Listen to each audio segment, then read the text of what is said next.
Let's turn today to Matthew's Gospel, chapter 23 again, and verse 27, continuing our study about what Jesus said about the scribes and Pharisees in this chapter. And we saw how this chapter is valuable for us because every one of us is in danger of becoming a Pharisee and a hypocrite. And the one who thinks that he is not in danger of becoming a Pharisee is the one who is probably a Pharisee himself already, or is most likely to become a Pharisee pretty quickly. For let him who thinks he stands take heed lest he fall. Woe unto you, scribes and Pharisees, hypocrites, for you are like whitewashed tombs, which on the outside appear beautiful, but inside they are full of dead men's bones and all uncleanness. Even so, you too outwardly appear righteous to men, but inwardly you are full of hypocrisy and lawlessness. Outwardly, you appear righteous to men. That's what they wanted, that's what they sought, and that's what they got. But inwardly, they were full of hypocrisy and lawlessness. They didn't have mercy. They didn't have goodness. You are like whitewashed tombs, he said, which on the outside appear beautiful, but inside they are full of dead men's bones and all uncleanness. A tomb looks very nice on the outside. Polished granite, perhaps, but underneath is stinking bones, the remains of a dead body. And think that a religious person can be like that. Outside so attractive, and inside spiritual death. Like the Lord told the leader in the church in Sardis in Revelation chapter 3 verse 1, you have a name that you are alive, but you are dead. You think we are in danger of that? The one who realizes he's in danger of that is the one who's likely to escape that danger. The one who thinks that he is not in such a danger is the one who's likely to be in that state already.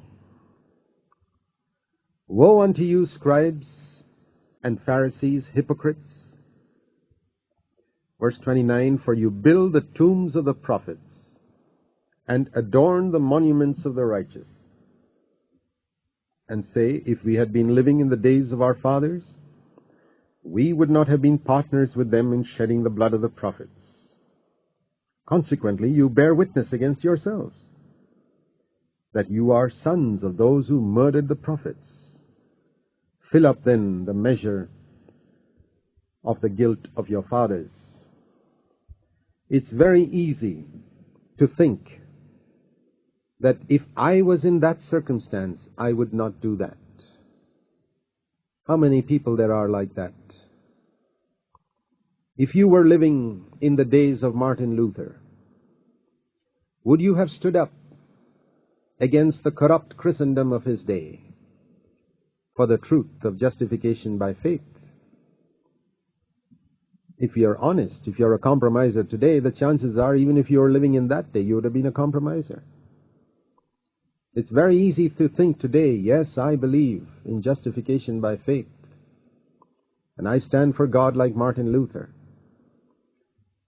or like John Wesley, or like anybody else. The point is not what you would have done in another day and age, but what are you doing today? Are you compromising today? It's very easy to criticize somebody else who lived in another generation. The question is, are you living in the light that God has given in our generation? Martin Luther lived 400 years ago, and the light of God was not as clear across the world as it is today. It's pointless comparing yourself with him. He was faithful in his generation. Wesley was faithful in his generation. Today, are you faithful in yours? That's the important thing, according to the light you have. It's easy to think that if I was in that brother's circumstance, I would not do that. That's not for you to judge, brother. The question is, are you faithful in your circumstance? You know how it is in a football match. You have 22 people out there in the field, and you have 20,000 spectators watching them. And among those spectators, you find some people saying, he shouldn't have kicked the ball there. He should have kicked it here. All the experts are sitting on the grandstands watching, criticizing. But the people out there in the field are struggling to play. Who are the better ones? These experts who criticize the people struggling in the field, or the players on the field? It's obvious. Those players on the field are the best footballers, otherwise they wouldn't be on the field. The others are just critics who probably don't know how to play any football themselves. It's exactly like that in Christendom too. It's very easy to criticize another brother who is seeking to live for God. And you haven't made the same sacrifices yourself. You don't have the same life in God yourself. And you can criticize him. It's very easy to criticize another brother who's having a ministry. Maybe he's made a mistake here and there, but you haven't done anything. There's a saying that the only one who doesn't make a mistake is the man who never does anything. You sit doing nothing, you'll never make a mistake. But God has seen the heart of those people. Be careful that you don't spend your days criticizing others, saying, I would not have done that if I were in his place. This is what Jesus was exposing, the hypocrisy of that type of life. He wants us to judge ourselves. You don't have to judge that other person to see what he should be doing.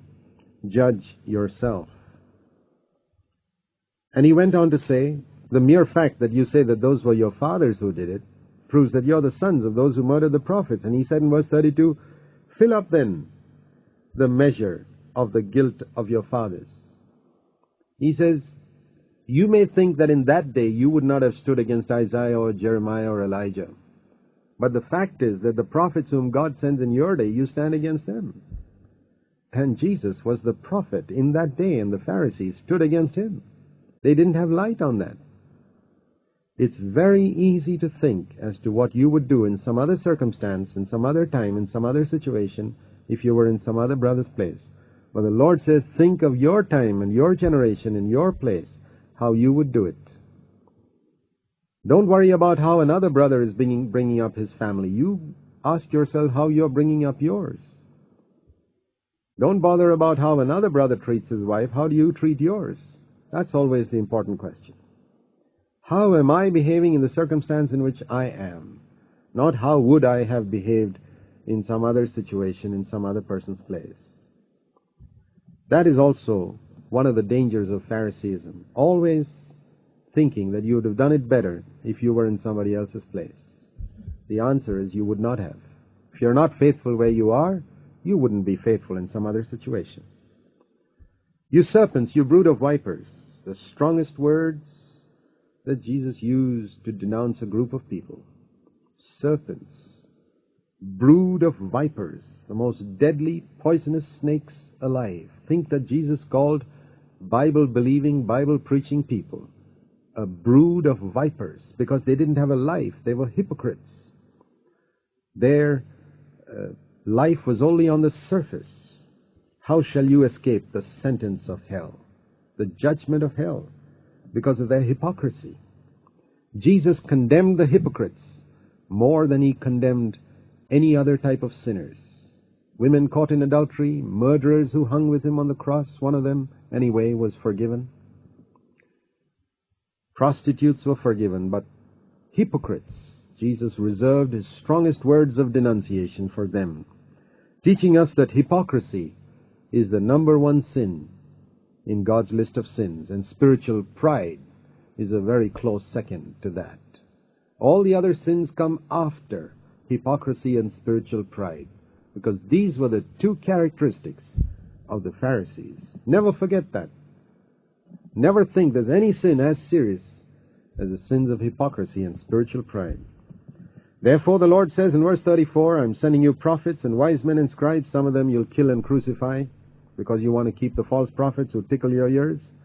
Some of them you'll scourge in your synagogues and persecute from city to city, so that upon you may fall the guilt of all the righteous blood shed on the earth, from the blood of righteous Abel, who was killed because he stood for the truth by his own brother, to the blood of Zechariah, the son of Berechiah, whom you murdered between the temple and the altar. Truly I say to you, all these things shall come upon this generation. He told the Pharisees, you are in the footsteps of Cain. Way back there in the beginning, there were two ways, the way of Abel and the way of Cain. The way of Abel was the way of spirituality. The way of Cain was the way of religiosity. And right down from that time, right up till Jesus' time, and we could say right up until our time, there have been people who have gone in these two ways. One, the way of spirituality, in the footsteps of Abel, in humility and brokenness. And the other, the way of Cain, the way of religiosity, of hardness and pride and self-sufficiency, along with religion. And Jesus divided between the two and showed that one was leading to life and the other was leading to hell. The way of sinfulness and debauchery is obviously going to hell. That's not as dangerous as the way of religiosity, which leads to hell, because that appears to be spiritual. The greatest need in our day is to discern between spirituality and religiosity. And then we see these wonderful words in verse 37, tender words of Jesus, who after calling people vipers and serpents, he says, O Jerusalem, Jerusalem, who kills the prophets and stones those who are sent to her. How often I wanted to gather your children together, the way a hen gathers her chicks under her wings, and you were unwilling. Tender words, he longed to gather them. He didn't want to send them to hell. He longed to gather them out of this hypocrisy to salvation. But they were unwilling. Behold, your house is being left to you desolate. Once it was the Father's house, and Jesus said, now it is your house. You can run it as you like. It's desolate. From now on you will not see me until you say, blessed is he who comes in the name of the Lord. And that Jewish generation will not see Jesus again till he comes a second time in the time of resurrection. And that's a warning for us as well.